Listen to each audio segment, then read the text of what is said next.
descend swiftly down long stone stairs leading into the bowels of the house. At the bottom, a large wooden portal stands. Ivan pushes with all his strength until, with a heavy creak, the entrance yields. Max enters cautiously. The first thing he sees is the boy. Surrounded by various stones, he lies motionless on the floor. The second sight chills Max to the bone. On one side of the room, Caliop sits exhausted, bound to a metal chair. Max, relieved, whispering, "Caliop." He rushes to her. Bang! A shot echoes through the room. The impact is brutal. A sniper, hidden in the shadows, fires. The bullet lodges in Max's neck. Time freezes. Max drops to his knees, trembling hands clutching the wound as dark blood pours out. His body slumps heavily onto the stone floor. Ivan doesn't miss. His weapon roars one last time. The sniper falls dead, but it's too late. Ivan rushes to Max's side, trying to stop the bleeding, but life slips away through his fingers. Max tries to speak. He can't. His gaze fades. Absolute silence. Dagmar enters the room, breathing heavily. He sees Max's lifeless body. A fierce, heart-wrenching growl escapes him. The dog violently tosses the stones surrounding the boy, scattering them everywhere. Then, urgently, he licks the boy's face. A glow. The boy's complexion begins to change. His skin regains color. His breathing returns. The boy's eyes open. He slowly sits up, blinking, surveying the room. Then, he looks at Dagmar. A smile forms on his face. Boy, whispering, emotional. "Old friend, it's been a long time." Dagmar watches him, as if understanding every word. The boy turns. Looks at Max. His expression shifts. He crawls to Max's side and, with a sorrowful face, gazes at his lifeless body. A tear falls. The tear lands on Max's face. Something happens. Max breathes deeply. The wound vanishes as if it never existed. His eyes open. The boy smiles. Boy, soft voice, as if speaking for the first time in ages. "Hello, welcome." His smile widens. Boy. "My name is Phoenix." Caliop's apartment, normally pristine and minimalist, is now a battlefield of controlled chaos. Phoenix and Dagmar race around the room, dodging furniture, messing everything up in their wake. A cushion falls to the floor. A lamp wobbles. A vase survives by a miracle. On the sofa, Max and Ivan chat, beers in hand. On the table, several empty cans and a half-finished bottle. From behind a slightly open door, the sound of running water, Caliop in the shower. Iva with a Q10, tapping Max's face repeatedly with a finger. "So, are you a zombie now?" Max pulls his hand away, annoyed. Max. "No." Iva with a Q10. "What's it like, being dead?" Max. "Not as fucked up as dying." Ivan nods thoughtfully, then takes a sip of his beer. Iva with a Q10. "So now I can call you Saint Max." Max laughs and shakes his head. Caliop enters the living room, towel drying her hair. She stops dead. Looks at the muddy carpet, spilled beer on the table, Phoenix and Dagmar wrecking the order of her home. She sighs, smiling resignedly. Caliop. "How did I end up like this?" Knock, knock. The doorbell rings. From the other side, Lidia's unmistakable voice. "Lidia. Are you gonna open up, or am I not invited to the party?" Caliop opens with a sigh. Lidia walks in without waiting, carrying pizza boxes. Lidia. "Hey, Queen. You've got a very..." Looks at her mockingly, "Your style house." Behind her, two tattooed men with piercings enter, smoking, with the confidence of those who feel at home. Caliop, arms crossed. "All right. The whole circus is here. Make yourselves comfortable, please." Lidia ignores the sarcasm, puts the pizzas on the table, then flops down between Max and Ivan. She puts her military boots on the table, taking over the space. Max raises an eyebrow at her. Max. Lidia, how did you find us? Lidia smiles slyly, clearly amused by the question. Lidia. Honey, you're still using the phone I gave you. I'm a hacker. Of course, I've hacked your phone. Tapping him on the forehead with a finger. You're handsome, but not very smart. Ivan chuckles and takes another sip of his beer. Lidia.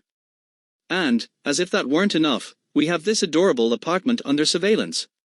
Caliop looks around the scene again.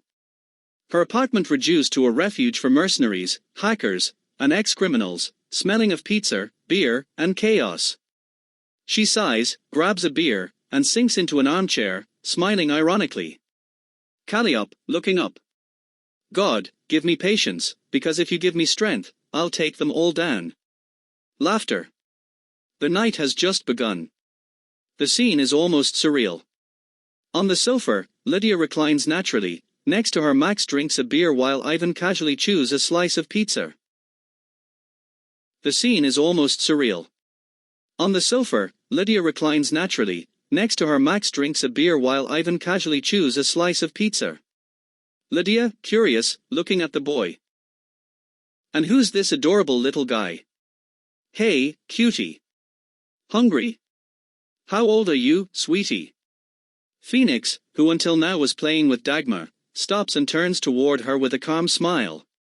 Phoenix, serene voice. Hello, miss.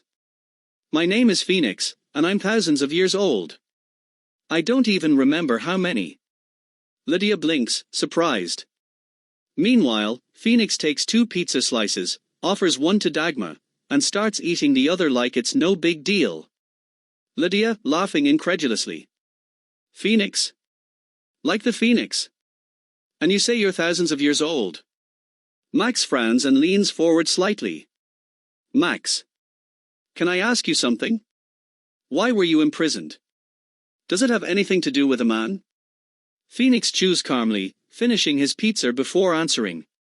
When he does, his gaze rests on Max with curious light. Phoenix. Nice to meet you, William. Dagmar has told me about you. Lidia raises an eyebrow, amused. Lidia. Oh, sure. And you also talk to dogs, right? Phoenix, unfazed.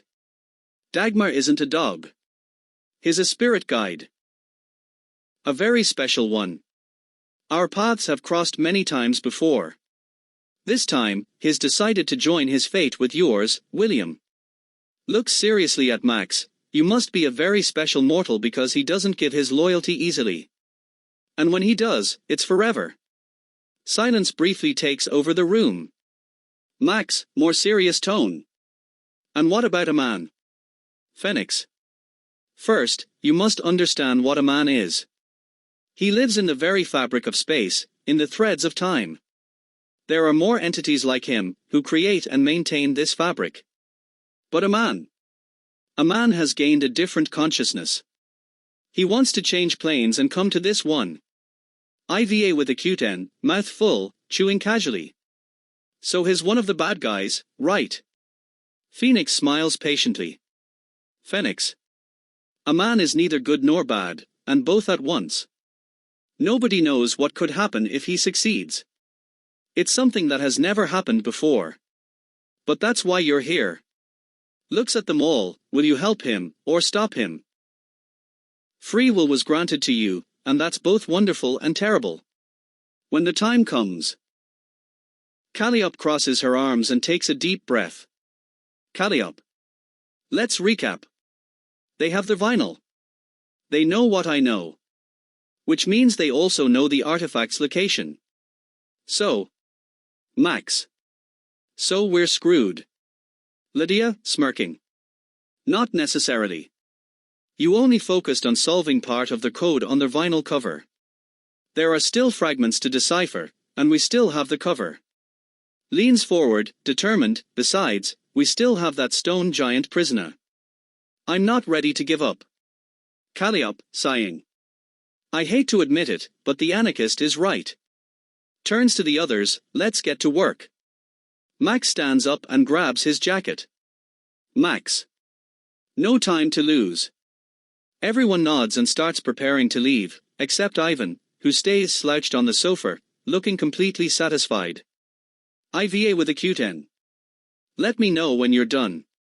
This stuff is your thing. I'm staying here, there's food, drinks, and cable TV. Caliop crosses her arms and shoots him a deadly look. Caliop, sarcastic. My house is your house, big guy. Max pats Ivan on the back before leaving with the others. The door closes behind them.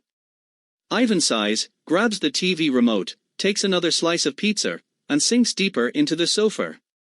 The street lamp's light casts long shadows inside the apartment. Everything is calm. Too calm. On the sofa, Ivan sleeps deeply, his breathing heavy and steady. A whisper seeps through the stillness of the night. An almost imperceptible murmur. Ivan's eyelids flutter. His instincts awaken him. Something is wrong. He opens his eyes and fixes his gaze on the ceiling. His expression darkens. Shadows. Bars. They reflect on the ceiling, wavering as if alive. A cold sweat runs down his back. The shadow moves. Fast. It slides along a wall. Ivan bolts upright. The shadows writhe, stretching and warping. From the bars, a human silhouette forms. IVA with a cute N, trembling whisper. Vladislav. Impossible. His heart pounds fiercely. The shadows shift again. They become bars once more. Then another silhouette. Then another different one. His breathing is ragged. His pulse racing. Click. Ivan slips his hand under a cushion and pulls out his pistol. Without hesitation, he empties the magazine at the shadow on the wall. Bang. Bang. Bang. Bullets slam into the wall, but the shadow remains. Unchanging. Click. The magazine runs dry. The shadow contracts, slides back up to the ceiling. Ivan's eyes track the movement, wide open. His body tense, frozen. And then, absolute silence. No echo of the gunfire. No street noise. Nothing. Ivan swears aloud, but his voice is unheard. The world has gone mute. And then, a presence. Right behind him. Ivan spins around sharply. And sees it. A slender yet deadly man, clad in a plain black suit. No insignias. No symbols. Just the shadow itself incarnate. His face, a mask of polished obsidian. No eyes. No mouth. Only distorted reflections. In his hands, two curved blades gleam with the edge of death. A swift movement. Precise. Lethal. The steel slices through the air in complete silence. Ivan's head falls. No scream. No last breath. Nothing. Only the sound of the Russian bear's body collapsing seconds later.